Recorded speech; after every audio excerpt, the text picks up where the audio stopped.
பகவத்கீதையில் கண்ணன் தன்னை பற்றி அறிமுகமாக சில உரைகளை சொல்லிக் கொள்ளுகிறார். அதற்கு விபூதி யோகம் அப்படின்னு பேர். விபூதினா மகிமைன்னு பேர்.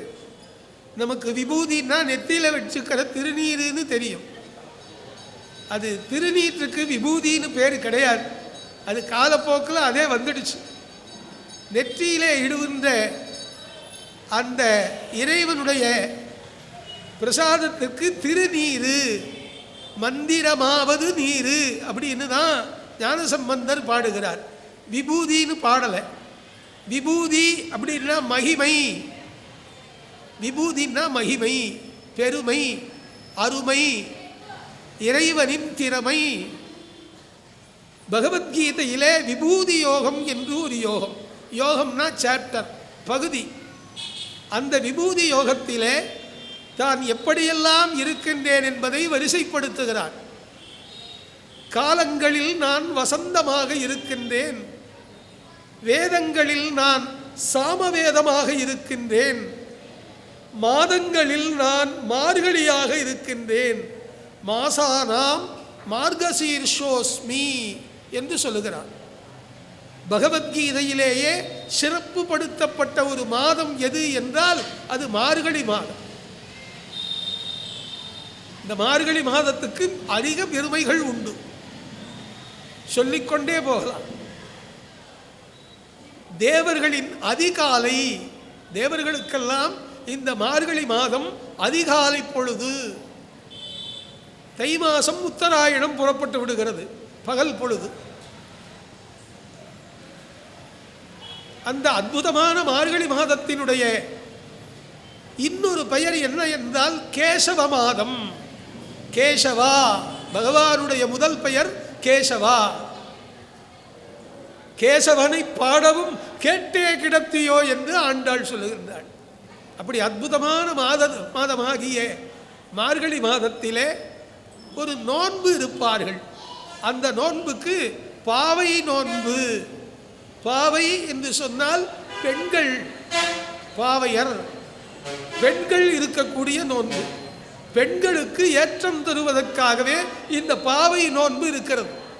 ஆண்களுக்கு வேத வழியிலே நோன்புகள் உள்ளன, புராண வழிகளிலே நோன்புகள் உள்ளன, சம்ஹிதை நோன்புகள் உள்ளன, ஸ்ருதி நோன்புகள் எல்லாம் உள்ளன, ஏகாதசி முதலான விரதங்கள் உள்ளன. இப்படி ஆண்களுக்கு நிறைய விரதங்கள் உள்ளன. பெண்களுக்கு சிறப்புப்படுத்த வேண்டும் என்பதற்காகவே இந்த மார்கழி மாதத்திலே நோக்கிற நோன்பை பாவை நோன்பு என்று பெருமைப்படுத்தி இருக்கிறார்கள். அந்த பாவை நோன்பை பற்றி ஆண்டாள் பாடியதனாலே அதற்கு திருப்பாவைன்னு பேர். திருப்பாவை 30 செப்பினால் வாழியே என்று வாழ்த்துகின்றார் ஒரு பட்டர். 140 முந்துரைத்தால் வாழியே, பெரும்புதூர் மாமுனிக்கு பின்னானாள் வாழியே என்றெல்லாம் ஆண்டாளை வாழ்த்துவார்கள். ஆண்டாள் எதை ஆண்டாள்? இறைவனையே ஆண்டாள். ஆளுகின்றாள், அன்பினால் ஆளுகின்றாள். ஆழ்வார்கள்னு இருக்காங்க. இறைவனுடைய கல்யாண குணங்களிலே ஆழ்ந்து ஆழ்ந்து அவனுடைய பெருமையை நினைந்து நினைந்து உணர்ந்து உணர்ந்து நெகிழ்ந்து நெகிழ்ந்து அன்பே உற்றலும் கண்ணீர் அதனால் வரைந்து வரைந்து அந்த பக்தி பெருக்கினே, அந்த பாகவத சம்பந்த கோஷ்டி சம்பந்தத்தினாலே அந்த பாகவத மகிமையிலே மூழ்கி ஆழ்ந்து முத்தெடுத்து அந்த இறைவனுடைய கல்யாண குணங்களிலே ஆழ்ந்து போனார்கள். ஆகையினாலே அவர்களுக்கு ஆழ்வார்கள். சிறப்பு லகரம். ஆழ்வார்கள், ஆழ்ந்தார்கள். ஆளுதல் என்றால் அதிலேயே மூழ்கி இருத்தல், திளைத்திருத்தல், கழித்திருத்தல், அப்படியே அந்த மகிமையிலே ஊறிப்போதல்.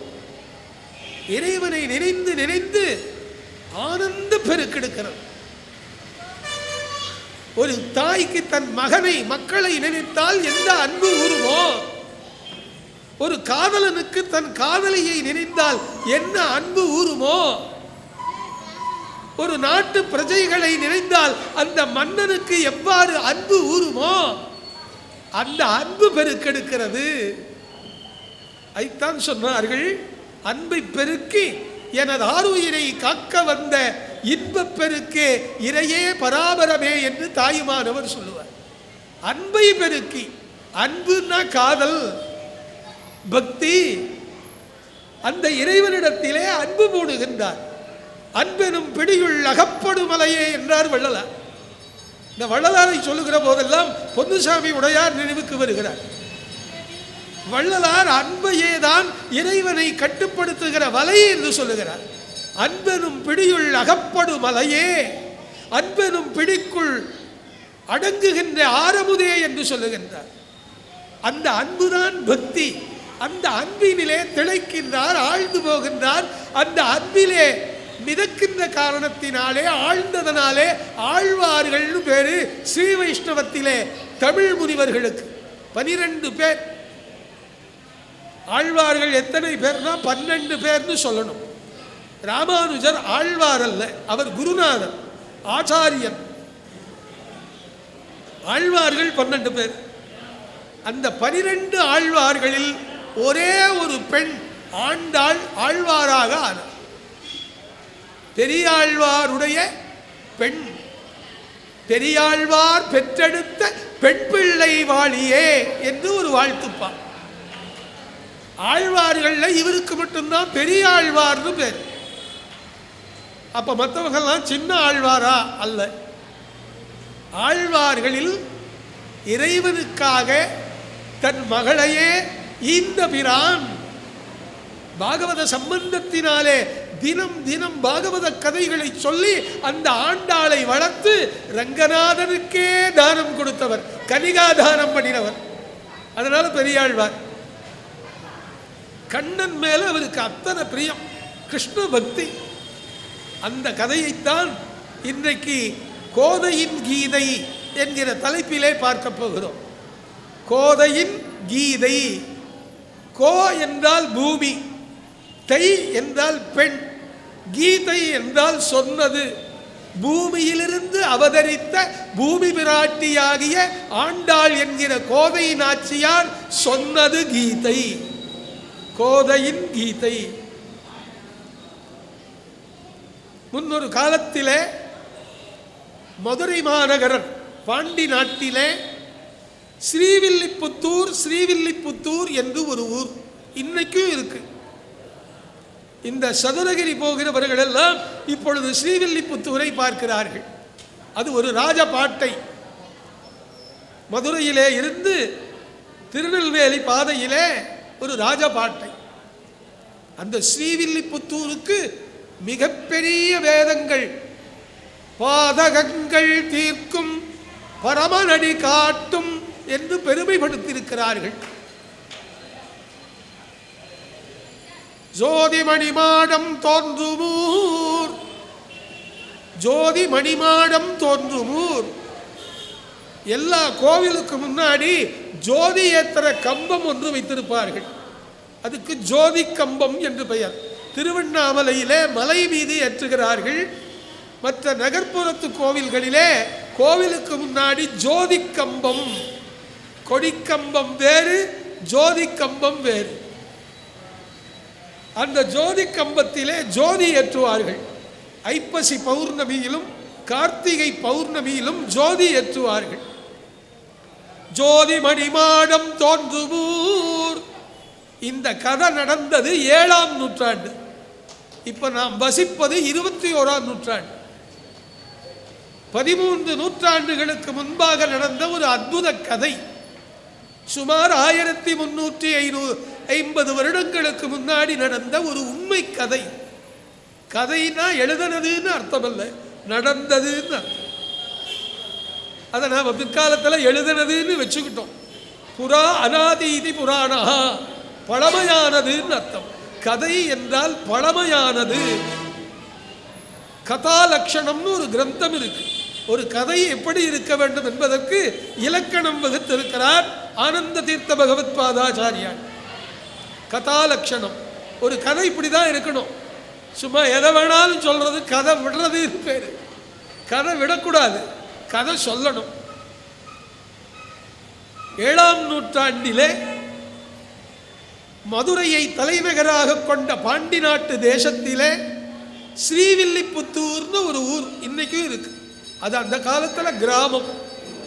அந்த ஊருக்கு புத்தூர்னு தான் பேரு, புத்தூர். அது ஏன் வில்லிபுத்தூர் ஆச்சு? அந்த ஊர்ல வில்லி வில்லி என்கிற ஒரு வேடன் வாழ்ந்தான். அந்த வில்லி என்கிற வேடனால் ஏற்படுத்தப்பட்ட ஊர் வில்லிபுத்தூர். அது என்ன? ஸ்ரீவில்லிபுத்தூர்.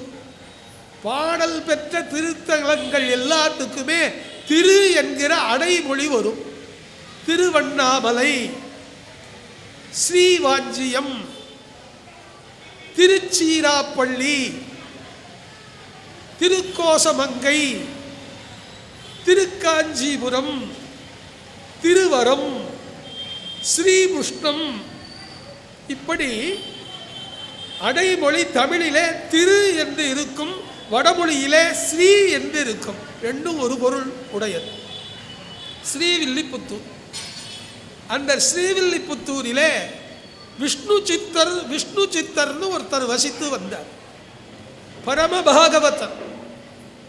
பாகவதர்னா எப்படி இருக்கணும்? சாத்வீகனா இருக்கணும். கோபமே வராதவன் பாகவதன். கோபமே வரக்கூடாது, சத்வகுணத்தோடு இருக்கணும். பொறுமை கடலினும் பெரிதுங்கிறாரே, அவர்கிட்ட பார்க்கலாம். வைஷ்ணவனாக இருக்க வேண்டும், பரதெய்வத்தையே வணங்க வேண்டும், பெருமை மிகு நிரதுபுகள் பேசவே வேண்டும்னார் வள்ளலார். இறைவனுடைய பெருமையை மட்டுமே பேச வேண்டும், மனிதனை புகழக்கூடாது. மனிதனை மனிதன் வணங்குவதும், மனிதனை ஒருவருக்கு ஒருவன் பாராட்டிக் கொள்வதும் அரசியல். ஆன்மீகத்தில் இல்லை. இறைவனையே போற்ற வேண்டும்.